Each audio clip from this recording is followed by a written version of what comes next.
Ladies and gentlemen, welcome back. We are playing Journey, and I'm not gonna lie, the sort of games I tend to play, like StarCraft or Beatmania 2DX, tend to be very twitchy, tend to be very involved, heavy gameplay, but this is just absolutely beautiful and meditative. We're on part 3 of Journey, and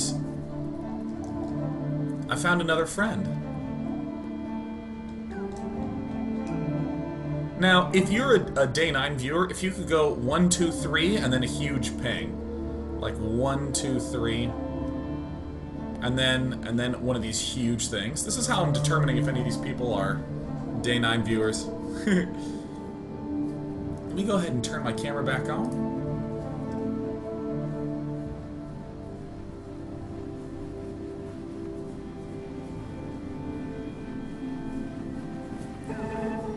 You know, like most PlayStation games, I actually have free camera control look, so I can like do this sort of thing whenever I want. But I've been trying to have much more attuned, gentle camera work, and I hope it's been showing through.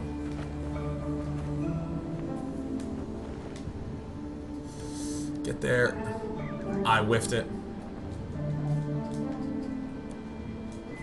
So we can recharge each other. Great.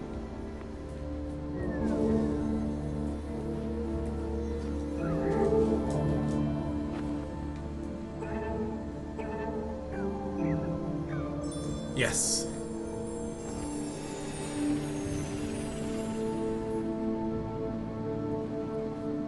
Oh, he did it? He's a viewer? Are you serious? Oh my gosh! Here, do four enormous pings in a row right here up on this platform. Actually, I'm gonna get underneath the platform. No way! Is this someone who's watching live? Here, come over to me and do just 3 big pings in a row, like boosh, boosh, boosh. Come over here. 1. If you do 3 big pings. Come on! 1. 2. Yes! Oh my god! Ping, ping, ping, ping, ping, ping, ping, ping, ping! Yes! Welcome to the show! Oh, the most intense time delay of all time. Come on, friend.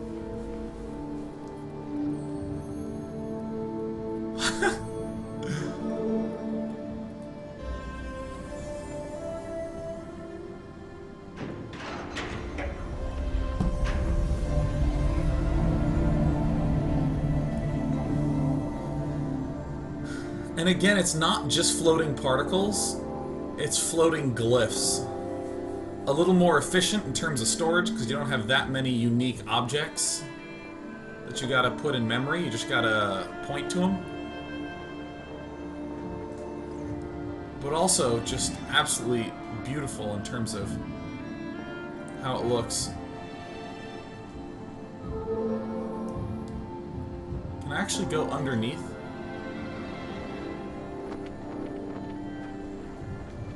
Oh, so beautiful. Just look at this amazing visual design. So cool.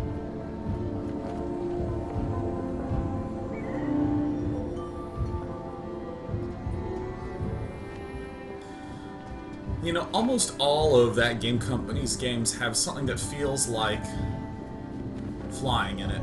And I like the way that jumping, even right from the get-go, felt very much like floating.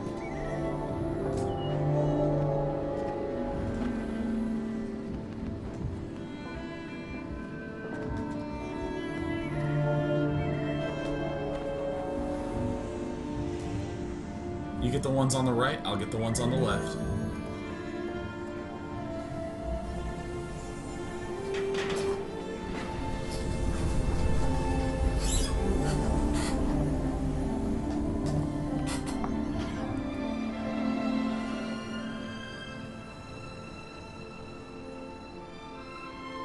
Oh.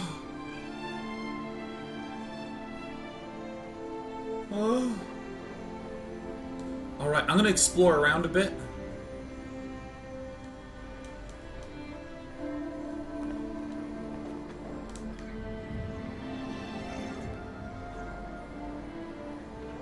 I want to see what's in here.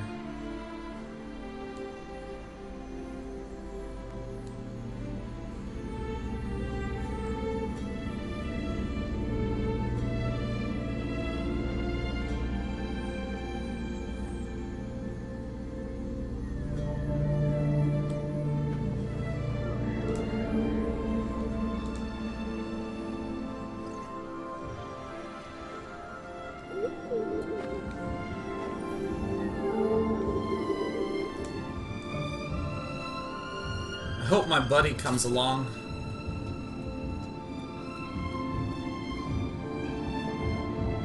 Huh, I wonder how I would get into there.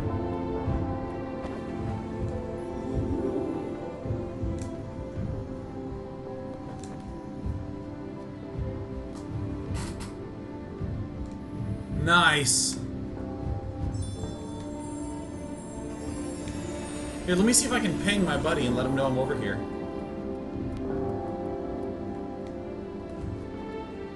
Oh no, I fell!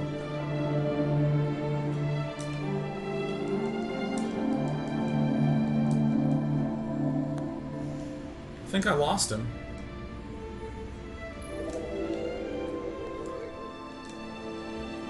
Either way, it was a pleasure. It was a pleasure to be there with you. Maybe he's waiting for me up top.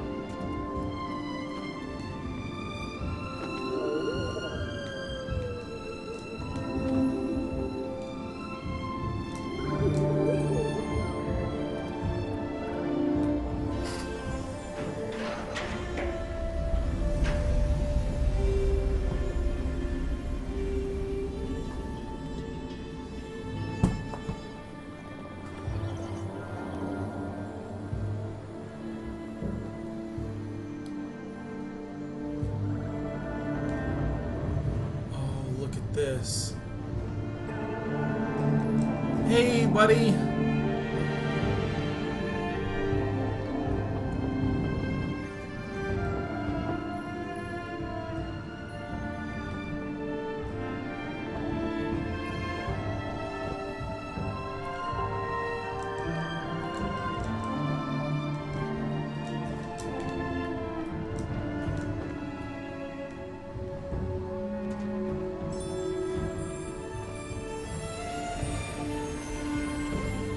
Yeah, alright, we got the extra fabric.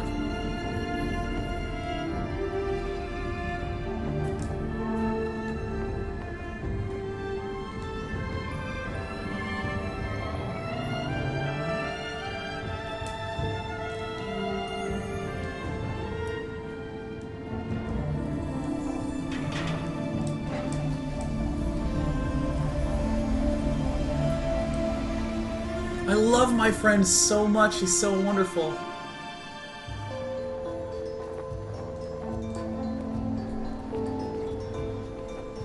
Brief check just with everyone watching live.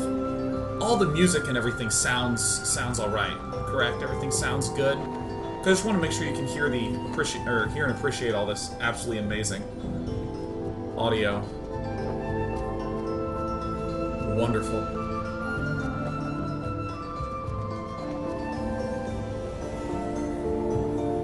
You know, like, here's a little touch that's just game feel-wise amazing. I could walk across this, but when I go over, I fly. And it feels so nice. The controls change slightly, it's a little bit more slidey and fluid.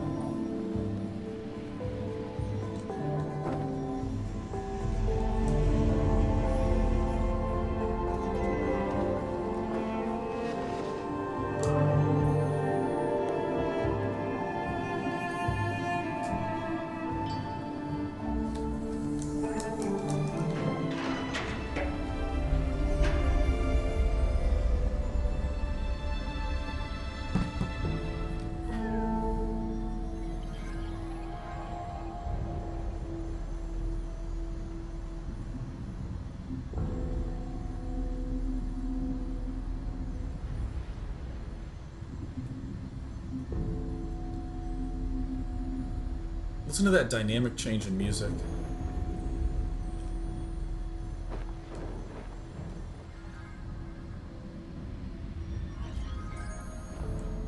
You know, before I step into this, there's one thing I wanted to note. I think very famously in Splinter Cell, a great electronic artist named Amon Tobin was conscripted to do the music for it, and he did this really brilliant thing. It was like one of the first times in interactive media that there had been like interactive dynamic music, where for any of you who are unfamiliar with like the way that they'll do layering with tracks, you might have one layer that'll just be a basic like boom, boom, boom, boom, and then another layer they don't have to be like one instrument per layer, but you can have sort of some mixes of sounds. Maybe the second layer is a dunch, dun, dunch, dun. So then you have this boom, dunch, dun, boom, dunch. So the two layers combine together to make a beat like that. So what would happen is the bass layer would play in most of the time, and then as things became more intense, the other layers would fade in and out. So you could have really intense like violins going like freaking out, and you'd be like, ah.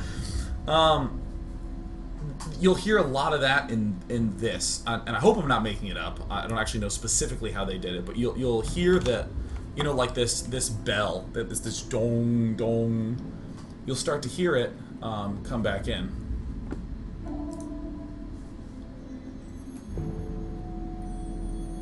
So let's light them all up. Thank you, buddy, for waiting.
There's me and my buddy. You can see us.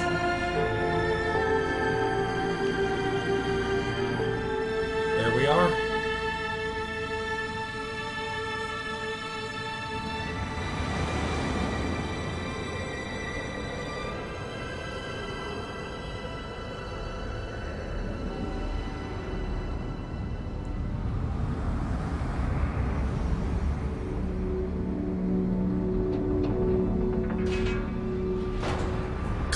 Look at that screen.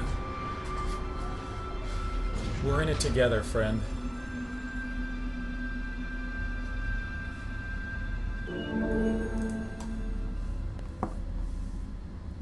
But you know, this idea of having layers in the music means that you don't have to do a lot of complicated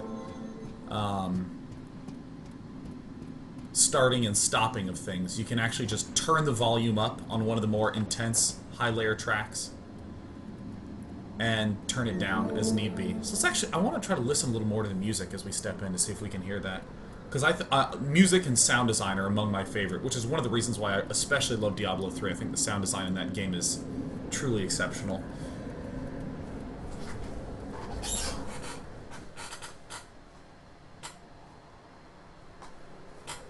And of course, please purchase this game.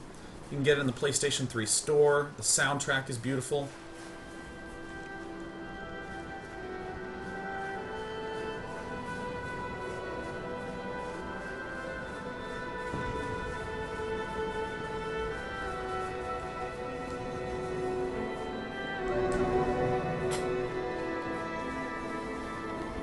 I'm just going to explore around a bit.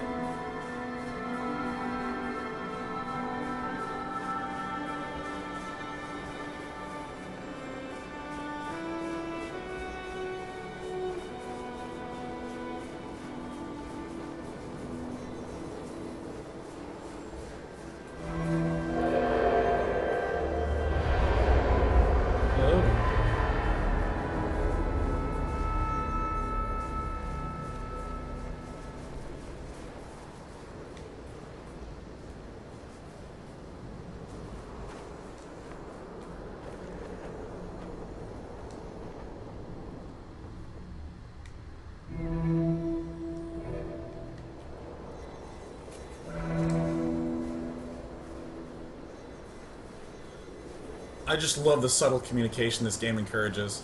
Hang out around people to get additional jump.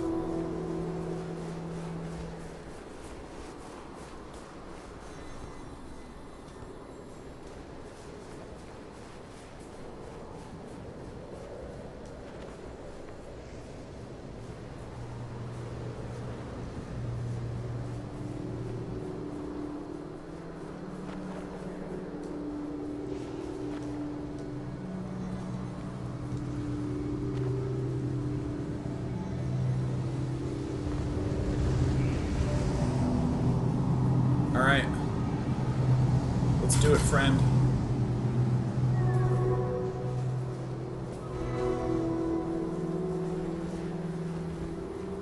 Alright, let's hide here till the wind comes.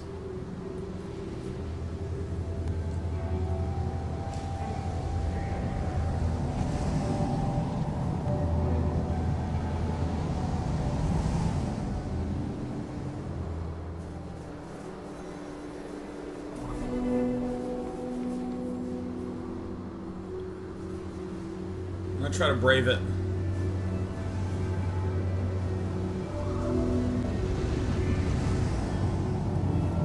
Bad build, it was a bad build. Alright, let's do it.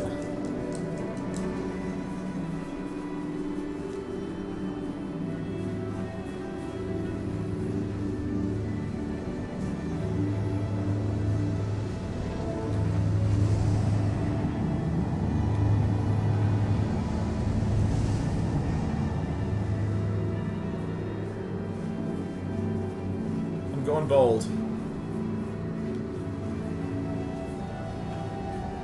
I think we can make it. Oh, I shouldn't have jumped. Yes!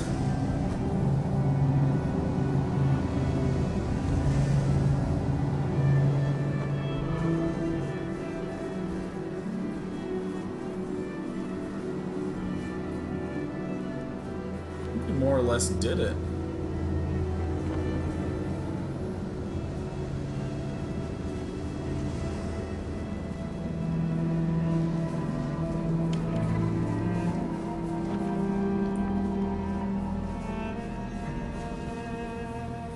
Music is so good. Ugh.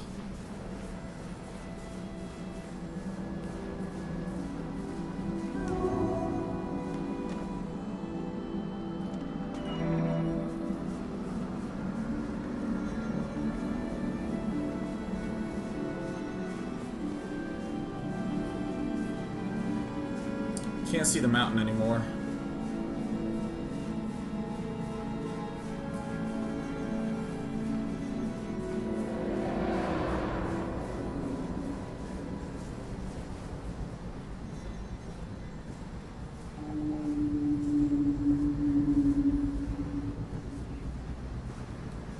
So do you like, isn't that interesting the way the music faded out? It didn't just like stop, but it was like at this point, it's easy to not be fully aware that the music is actually toned out because it was just done so naturally.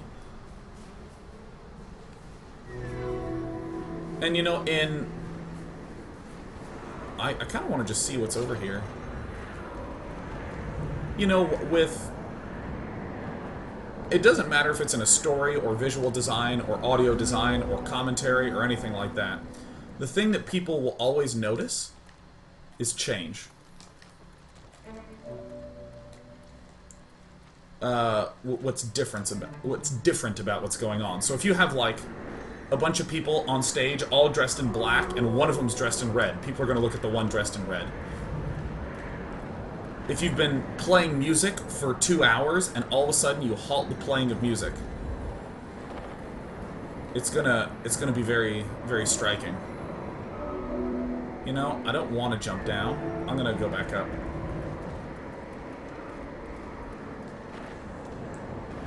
And it's just really nice how there's a lot of visual and audio and mechanic change that ends up happening in this game to sort of highlight strong moments.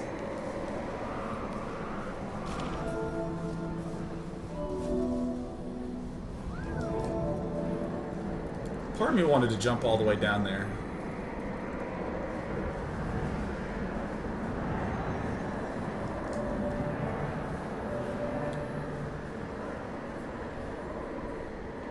Let's do it, friend. I ain't leaving your side.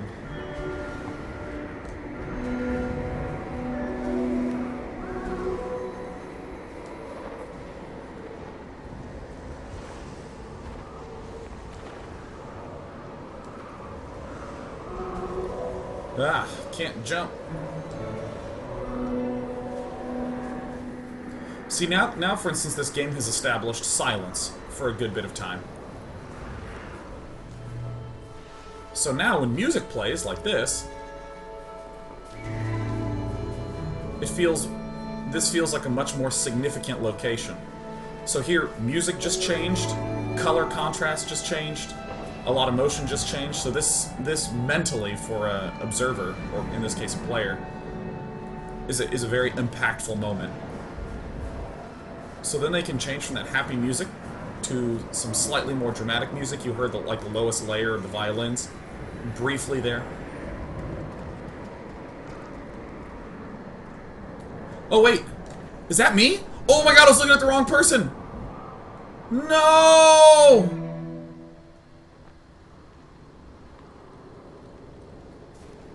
Oh my gosh. Oh my god, my friend joined me.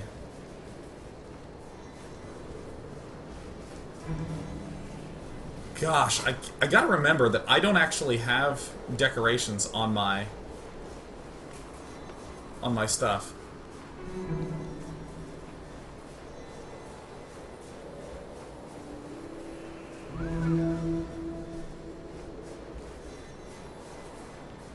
Is that where we came from?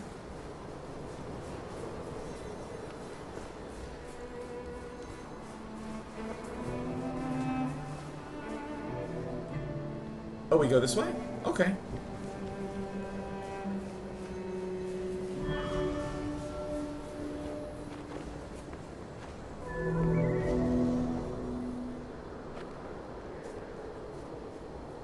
Thanks, buddy. Helping me out. Oh, is this where we started?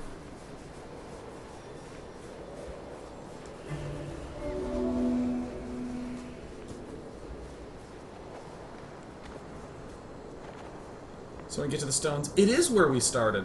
Now, I will say, I think that's very well done game design. That there's no death. There's just delay. Because if you think about it, modern games basically have said, you know, not literally stated, but they figuratively basically said, we don't want you to die, we want you to be able to beat this game. So I think the classic would be Prince of Persia, where if you fall off the ledge, that princess comes and she... Actually, I'm staying back here. The princess just grabs you and sets you back on. Or the idea of always passing checkpoints. And then anytime you die, you instantly spawn at the checkpoint, no notion of lives, continues, nothing like that.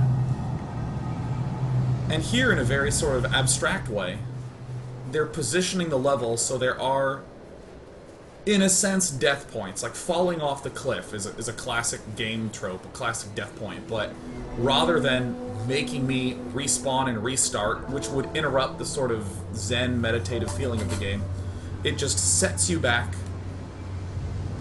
where you were before. Which is also thematically consistent with that idea of you are on this arduous journey, and there's different struggles that you will deal with. But, you know, thanks to my wonderful friend who's helping me out. Oh. Helping guide me.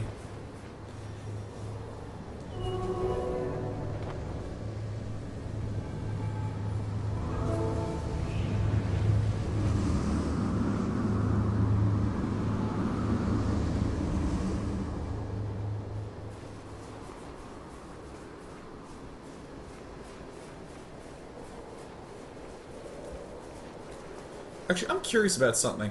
So this is cool. The snow actually falls towards me, no matter what. Like, as I'm standing still, I'm actually going to angle it this way. After the wind's done, all the snow is falling to the right. So see where I'm frozen here? See how the snow falls to the right? This means that when I'm walking forward, it just feels like, you know, You get that sense of pushing through, that, like, you know, working against the snow. They could have had it just fall straight.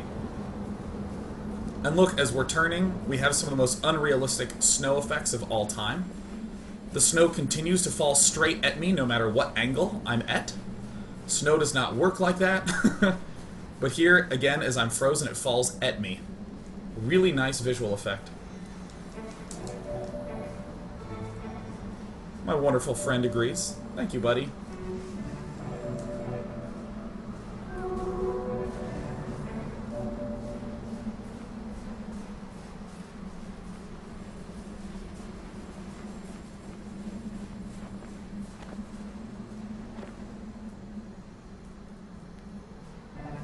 So again, this nice contrast moment. Oh, so good. The wind continues to fall at me. Unrealistic if you stop to think about it, but in terms of experience, just a really nice, subtle effect.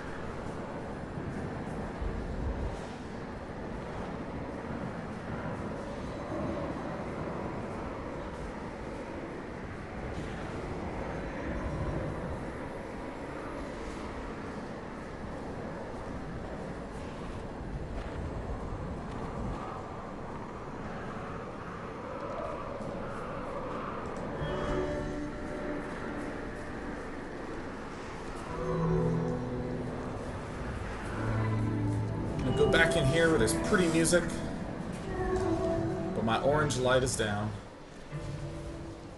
And here comes the jump that I missed last time.